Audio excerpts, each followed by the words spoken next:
मी सुद्धा एक शेतकरी आहे, बारीक शेती आहे.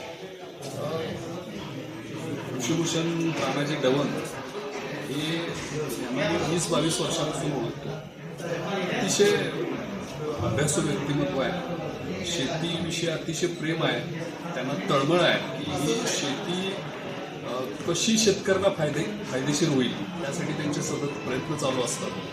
आज सुद्धा त्यांनी जे लेक्चर घेतलं त्यामध्ये शेतीचं विशेषतः ऊसाचं उत्पादन कसं वाढेल, आता जी पारंपरिक ज्या पद्धतीनं शेती करतो त्याच्याऐवजी जर त्या पिकाचं व्यवस्थापन नीट केलं, पूर्वतयारी नीट केली आणि त्याचं नियोजन जर चांगल्या पद्धतीने केलं, त्याचं पाणी असेल, इव्हन खताचं सुद्धा त्यांनी नियोजन सांगितलं की खत आपण नुसतं फवारून जातो, फेकून जातो, त्याच्याऐवजी ठिबक वापरला तर कसं उत्पादन वाढेल, 2 सरीमधलं अंतर जर 6.5-7 फूट ठेवलं तर कसं उत्पादन वाढेल, ह्या काही गोष्टी त्यांनी सांगितल्या.